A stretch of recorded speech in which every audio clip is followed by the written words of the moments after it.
Shalom saudara, hari ini percaya bahwa Tuhan yang menyertai langkah-langkah kita. Mari kita masuk di dalam penyembahan kita kepada Tuhan. Nikmati hadirat Tuhan.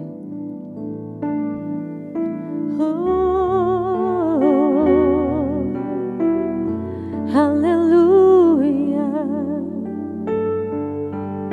Terima kasih Yesus. Haleluya.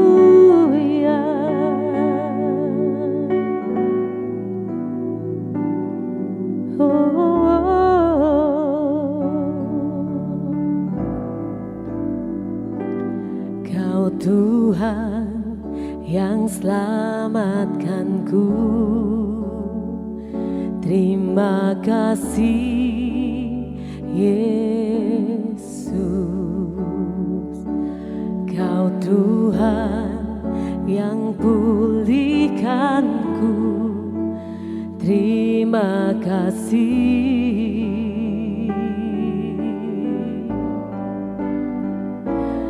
Kau Tuhan yang sembuhkanku. Terima kasih Yesus. Kau Tuhan memberkatiku. Terima kasih. Oh, segala pujian dan syukur hanya bagimu Yesus. Dengan apa kan ku balas kasih-Mu?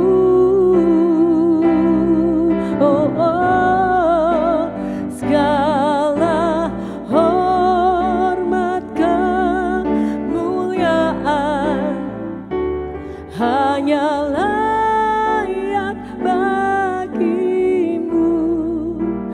Ku sembah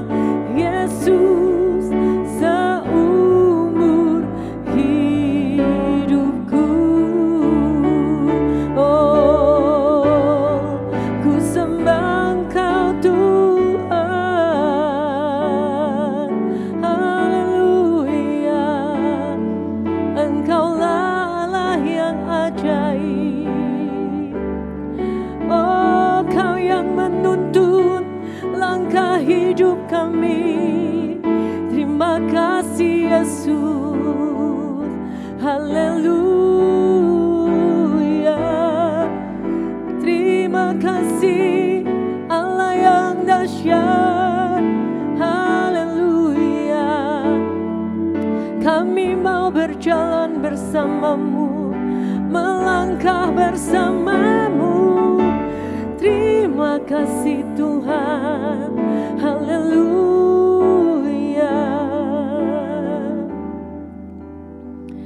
Oh, oh, oh. Segala pujian dan syukur hanya bagimu Yesus.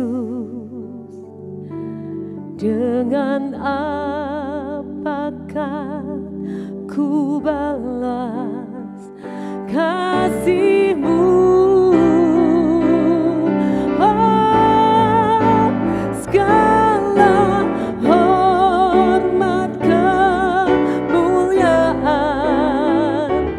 hanyalah layak bagi-Mu. Ku sembah Yesus seumur hidupku.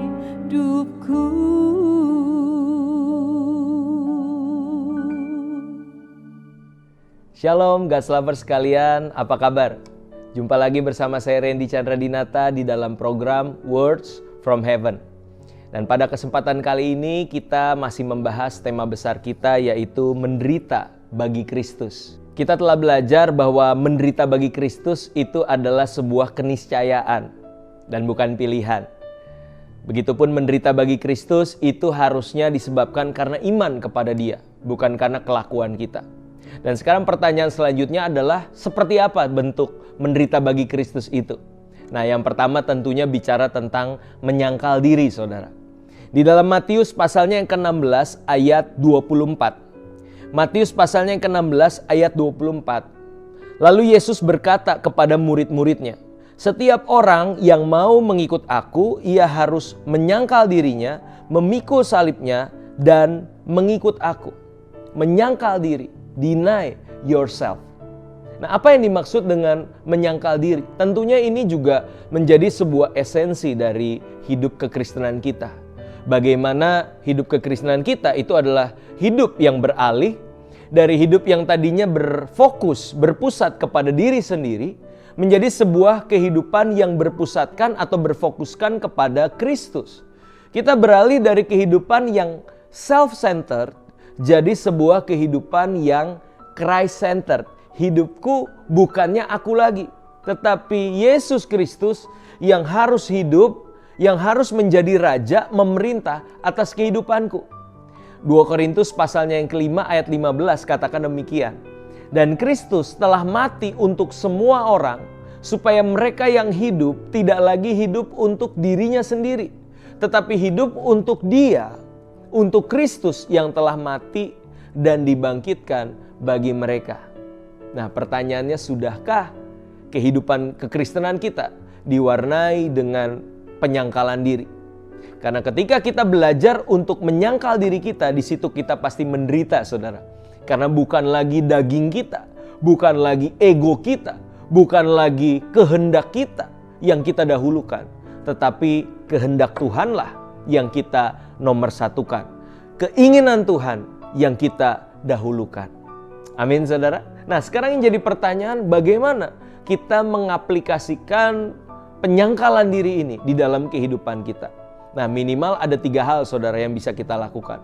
Yang pertama, kita menyangkal diri di saat kita sukses atau kita berhasil di dalam kehidupan. Tentunya setiap dari kita rindu ya, memiliki kehidupan yang sukses dan berhasil. Tapi ketika kita berhasil, di sini kita juga belajar untuk menyangkal diri. Yaitu apa?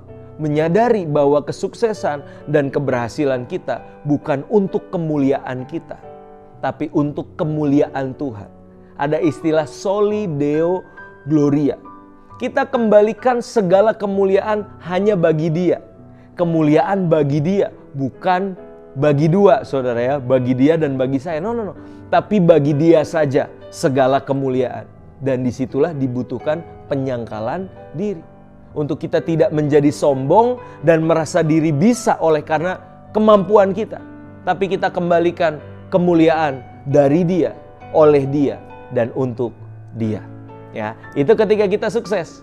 Nah, berikutnya ketika kita mengalami pergumulan dengan dosa dan kedagingan kita.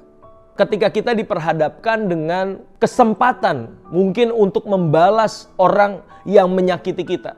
Secara daging tentunya kita pengen membalas mereka atau bahkan lebih jahat dari apa yang mereka lakukan. Itu secara daging. Tapi orang yang menyangkal diri, dia tahu kehendak roh harus didahulukan. Ketika Yesus mengajarkan kita, ayo kasihi musuhmu, berdoalah bagi mereka yang menganiaya kamu. Maukah kita menghidupinya? Maukah kita mempraktekannya di dalam kehidupan kita? Atau justru kehendak daging kita yang kita utamakan? Belajar menyangkal diri, saudara. Dan yang terakhir adalah ketika kita mengalami kegagalan dalam hidup. Kegagalan dalam hidup bisa mengajarkan kita makna dari penyangkalan diri. Apa itu, saudara? Bahwa ternyata dunia ini tidak harus berjalan sesuai dengan kehendak kita. Apa yang terjadi tidak harus sejalan dengan harapan dan ekspektasi kita. Karena pada akhirnya dunia itu tidak berputar untuk kita, saudara. Dunia berputar untuk Tuhan. Sehingga kalau kita mengalami kegagalan, mengalami sesuatu yang tidak sesuai dengan harapan kita, ya mungkin kita boleh kecewa, kita bisa marah, tapi jangan berlebihan, saudara. Jangan merasa bahwa semua harus berjalan sesuai maunya saya. Ingat, bukan kita Tuhannya. Penyangkalan diri mengakui bahwa Dia Tuhannya. Kita bukan siapa-siapa, saudara.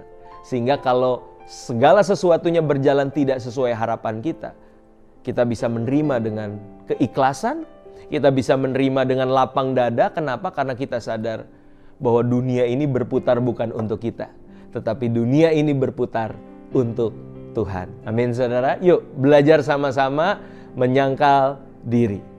Mari kita satu di dalam doa. Bapa dalam surga, kami berterima kasih Tuhan untuk firman Tuhan yang boleh disampaikan pada kesempatan kali ini. Ajar kami untuk jadi anak-anak Tuhan yang mau menyangkal diri kami. Kami tahu nggak mudah, kami tahu berat bagi kedagingan kami, karena kami terlatih untuk hidup self-centered, hidup bagi diri sendiri. Tapi biarlah kesempatan kali ini kami mau belajar, Tuhan. Biarlah kehendak Tuhan yang jadi. Karena hidup kami bukannya punya kami, tapi hidup kami punyanya Tuhan. Biarlah Tuhan yang jadi pusat atas segala kehidupan kami. Jesus be the center of our life. Terima kasih Tuhan Yesus. Kami serahkan segenap kehidupan kami ke dalam tangan-Mu. Bekerjalah ya Roh Kudus dalam setiap langkah hidup kami. Dalam nama Tuhan Yesus kami telah berdoa. Amin. God's lovers sekalian, apabila saudara diberkati, share renungan ini kepada orang-orang di sekitar kita, kepada saudara kita, kerabat kita, dan juga teman-teman sekalian. Biar mereka boleh diberkati lewat renungan ini. Sampai ketemu di WFA selanjutnya. Tuhan Yesus memberkati.